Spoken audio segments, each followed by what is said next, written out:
So in this video, I wanted to go through the acid-base pH and indicators question from 2010, and this question is question 8. So it starts off pretty straightforward, looking at define an acid. So according to the Bronsted-Lowry theory, define an acid is a proton donor. Then define a conjugate acid. So again, according to Bronsted-Lowry, so it's acids turn into conjugate bases, bases turn into conjugate acids. So a conjugate acid is just like a base, except that it has gained a proton from the acid. So that's part A. Then going on to have a look at this. This looks a little more complicated than it is. In acting as an acid-base indicator, methyl orange behaves like a weak acid, letting HX represent methyl orange. It dissociates according to the following. So you can see here HX and this reversible reaction symbol, and then H plus and X minus. In aqueous solution, the dissociated form HX is red, and the undissociated form HX is red, and the dissociated form X minus is yellow. Distinguish between a strong acid and a weak acid. So first off, it almost goes away from the question it's asking, and it asks a different question. It says distinguish between a strong acid and a weak acid, and we know that strong acids dissociate fully, weak acids do not dissociate fully. There's 6 marks going for this, so you probably do need to say what's the difference, what does a strong acid have and what does a weak acid have, because there's 6 marks, 2 3 markers. So strong acid dissociates fully. This arrow would be straight, a regular arrow, and it wouldn't be this kind of forwards backwards reaction, because it would fully dissociate, whereas in a weak acid it's like a reversible reaction, like the equilibrium that we've seen. What is the conjugate base of HX? Well, if HX is your acid, and then it turns into the conjugate base, so it would be X minus, and this is the proton that comes because it is an acid. On to part B, state and explain the color change that you see when a few drops of methyl orange is added to 0.1 molar solution of HCl. So if you are adding HCl to, or if you're adding the methyl orange to the HCl, what happens? Well, the HCl is an acid, and it's a strong acid at that, so it breaks up fully. So when it breaks up fully, it gives us H plus ions. Now, if you look at this reaction here, which is our indicator, our methyl orange, there's H plus ions here on the right hand side. So if you are adding this to something that has H plus ions, well, it's going to move away from the H plus ions and it's going to move left, just like we saw in Le Chatelier's principle in the chapter 17 on chemical equilibrium. It'll move away from a stress applied. So H plus is already here on the right. So if you're adding it to acid, it'll move away from the right, and it'll move left, and you'll get this. And we know that the HX is red. HX is red, and that's why methyl orange is red in an acid. Conversely, in part 2 here, they ask a 0.1 molar solution of NaOH. Well, NaOH is a base, and bases release OH minus ions, and those OH minus ions would hoover up the H plus ions, so they wouldn't exist as H plus ions anymore. So that would move again, it's like the Le Chatelier's principle, a stress applied. Because you're running out of H pluses here on the right, then the equilibrium moves to the right to replace it. So that's why when you add methyl orange to NaOH, that the equilibrium moves forward, and you end up getting a yellow color because you get more of the X minus. So that's just a little bit of theory there for part B. I'm going to go through part C, which is looking at the calculation here. So calculate the pH of a 0.1 molar solution of NaOH. And then part 2 is a 0.004 molar solution of methyl orange if methyl orange has a Ka value of 3.5 by 10 to the minus 4. So they've already told us that it's a weak acid, but they'll always give you a Ka for a weak acid anyway. So part 2 is a weak acid. Part 1 is a base, and I haven't gone through one of those yet. So it's the pH of a base, and it's NaOH, and it's 0.1 molar. So I'm just going to move this for a second, and we're looking at 2010. Put this in frame. 2010, question 8. And we're looking at part C. So we're calculating the pH of a 0.1 molar solution of NaOH. So we know that a base like NaOH breaks up to give us Na plus and OH minus. So what we're going to be doing, because this is a base, we're going to be finding out the OH minus concentration. Now, because it's a strong base, it will say it dissociates fully. So we'll get the OH minus concentration as 0.1.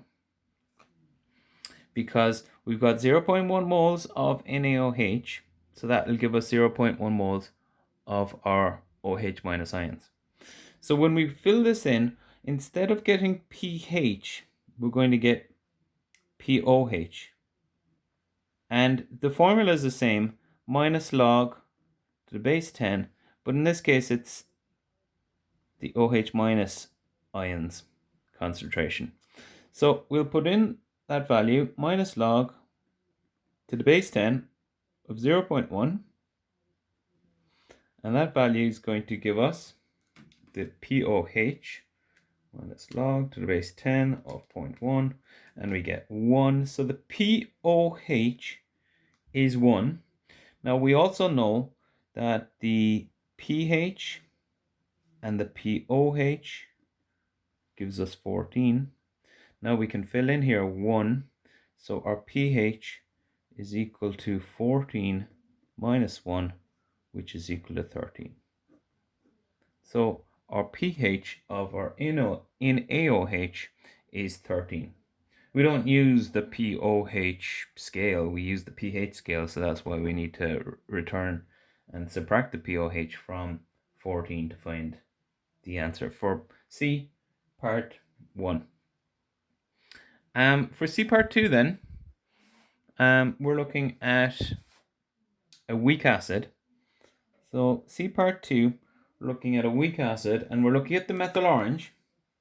And when we've got a weak acid, we need to find out because the dissociation isn't in, full, because it's not entire, we're going to have to work out the H plus concentration. So the H plus concentration we find by finding the square root of the molarity. Let's write it out first. And the formula Ma by Ka. And our Ma, molarity of the acid, is 0.004 moles per liter. And our Ka, again in the question, 3.5 by 10 to the minus 4. So when we fill these in, we'll find our H plus concentration. So 0.004 multiplied by 3.5 exponent minus 4. And the square root of that answer gives us 0.0011832, and so on. We're going to fill that value now into the old formula, which we find pH equals minus log to the base 10 of the H plus concentration. We've just found the H plus concentration, so it's minus log to the base 10 of 0.0011832. Even better if you can keep this on your calculator and get it in to the formula that way. 0.0011832, and we get an answer of 2.927 as the pH. And the marking scheme, I think, just needed 2.9, and that was perfect for all the marks there, which was 9 marks for the calculation part C. The last part of the question looks at sketching a diagram of a pH curve. It talks about adding, so when 50 centimeters cubed of base is added slowly to 25 centimeters cubed of acid, and you can see that the acid and the base are similar concentrations. They're both strong acid. It's a strong acid and a strong base. Explain by referring to the curve why almost any acid base indicator can be used in this titration. So 12 marks going for it. It's a clearly labeled diagram, so it's not a graph. You don't need to give a definite, you don't need to do it on graph paper. But once you have a sketch of a graph, which would have the volume added down here and the pH up the side, and you're starting with a with an acid. So we're going to put in our values just kind of like this: 0, 7, and 14. The other values that we're going to be adding here are the volume 25 and 50, because we're starting with 25 centimeters cubed of an acid, and then we're adding 50 centimeters cubed of a base. So the pH is going to start quite low because it's in with an acid.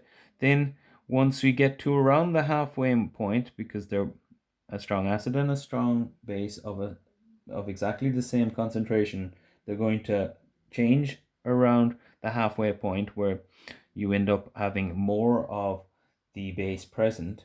So just when you pass the 25 centimeter cubed mark, we're going to be passing 0.7 here, and then we're going to end up quite high, up around 13, let's say, because we know that the pH of the sodium hydroxide is around 13.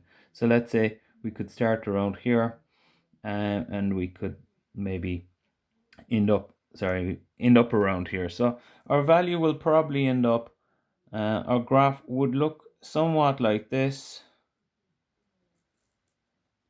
and you can make it look symmetrical if you like, but in or around the 7 mark is where the pH changes drastically, and maybe you could even have a more drastic graph than that.